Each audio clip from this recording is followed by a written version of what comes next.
Selamat pagi semua. Kali ini kita akan belajar pendidikan Pancasila dan kewarganegaraan, materi pengamalan sila-sila dalam Pancasila.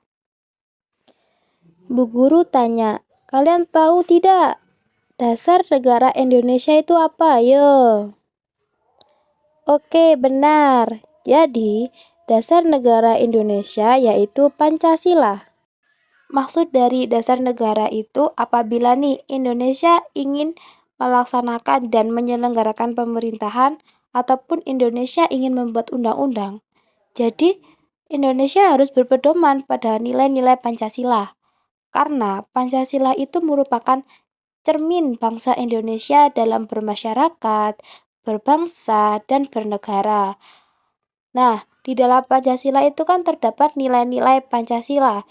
Nah, nilai-nilai Pancasila itu menjadi tolak ukur bagi bangsa Indonesia dalam menyelenggarakan bernegara. Sila pertama berbunyi ketuhanan yang Maha Esa. Nah, contoh pengamalan sila yang pertama dalam Pancasila yaitu percaya kepada Tuhan. Contoh kedua, taat beribadah. Jadi semisal nih kalian sholatnya rajin, sholatnya 5 waktu, itu termasuk pengamalan sila yang pertama. Contoh ketiga nih, kalian berusaha untuk menjadi anak yang soleh dan soleha serta berbakti kepada orang tua. Misalnya kalian membantu orang tua kalian untuk bersih-bersih rumah, membantu masak, membantu berkebun, itu termasuk pengamalan sila. Selanjutnya yaitu pengamalan Pancasila yang keempat. Kita mengamalkan nilai-nilai agama pada saat kegiatan. Contoh kelima, kita saling menghormati orang yang berbeda agama. Misalnya nih, kalian lagi jalan-jalan, kemudian kalian bertemu dengan orang Kristen yang beribadah. Jadi kalian tidak boleh berisik, gak boleh rame, gak boleh cari. Nah, itu termasuk menghormati orang-orang yang berbeda agama. Contoh yang keenam yaitu menjaga keharmonisan antara umat beragama. Yang ketujuh yaitu tidak memaksa agama kita kepada orang lain. Jadi kalian tidak boleh memaksa. Misal ada orang Kristen, ayo masuk agamaku, ayo masuk ke Islam, ayo. Nggak boleh gitu, itu namanya pemaksaan. Selanjutnya sila yang kedua.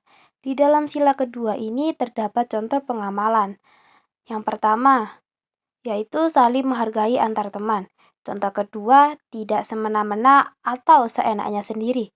Yang ketiga, kalian harus bersikap sopan santun kepada orang yang lebih tua. Contohnya nih, semisal kalian bertemu dengan entah itu kakak tingkat, yang intinya kalau kalian bertemu dengan orang yang lebih tua dengan kalian seharusnya jangan ceplas-ceplos kalau kalian bicara.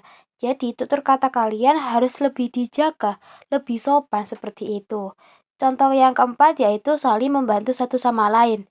Nah, saya kasih contoh di dalam kelas. Misalkan nih teman kalian tidak punya pensil. Nah, kalian boleh nih pinjemin pensil ke teman kalian. Contoh kelima yaitu bersikap adil terhadap sesama teman. Misalkan kalian kalau mau berkelompok, kalian pilih-pilih teman. Nah, itu nggak boleh. Kalian tidak boleh membeda-bedakan teman. Contoh yang keenam, menumbuhkan sikap tenggang rasa antar teman. Sila yang ketiga. Di dalam sila ketiga ini juga ada contoh pengamalannya. Contoh yang pertama yaitu menciptakan kerukunan dalam keberagaman. Contoh kedua, tidak bertengkar dengan teman. Contoh ketiga, tidak membeda-bedakan teman. Yang keempat, senantiasa menjaga amarah dan emosi. Jadi kalian itu semisal lagi emosi, kalian harus menjaga emosi kalian. Contoh keempat yaitu senantiasa menjaga amarah dan emosi. Yang contoh kelima, memiliki sikap toleransi yang tinggi. Dan yang keenam yaitu menjunjung tinggi kepentingan bersama di atas kepentingan individu. Contohnya seperti misalkan waktu siang-siang kan ini biasanya kalian pada ngantuk-ngantuknya kan. Nah, tapi kalian masih ada tugas kelompok yang harus kalian selesaikan. Sedangkan di saat siang itu kalian mau kerja kelompok. Jadi, kalian harus mengutamakan kerja kelompok terlebih dahulu dibandingkan rasa ngantuk kalian. Contoh pengamalan sila yang keempat. Contoh pertama yaitu menyelesaikan masalah dengan bermusyawarah untuk mencari mufakat. Jadi, misalkan kalian memiliki sebuah masalah. Semisalkan kalian ingin rekreasi, tapi rekreasi tujuannya masih belum terpecahkan. Masih bingung antara mau ke Jogja ataupun ke Bali, itu belum terselesaikan. Jadi, cara menyelesaikan masalah tersebut kalian bisa melaksanakan musyawarah untuk mencari mufakat. Mufakat itu jalan keluarnya. Yang kedua yaitu tidak memaksakan kehendak orang lain. Contoh ketiga yaitu menjadi kepala atau ketua organisasi dengan sikap penuh tanggung jawab. Contoh keempat yaitu memutuskan masalah secara bersama-sama.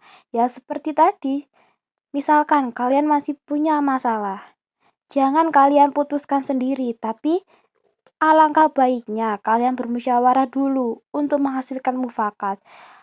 Karena itu adalah kepentingan bersama, bukan kepentingan individu. Maka dari itu kalian harus menyelesaikan secara bersama-sama, tidak boleh secara individu. Contoh kelima yaitu mendengarkan pendapat orang lain dengan bijak.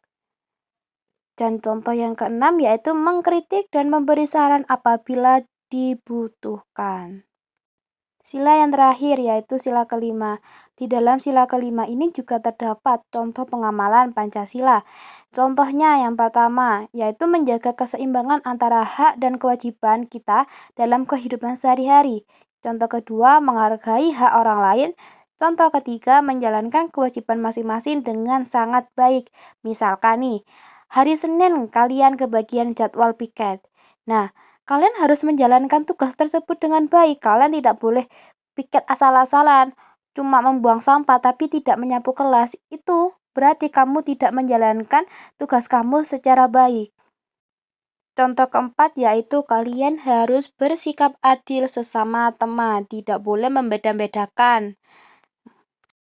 Cukup sekian materi yang dapat Bu Guru sampaikan. Kurang lebihnya Bu Guru mengucapkan mohon maaf. Wassalamualaikum warahmatullahi wabarakatuh.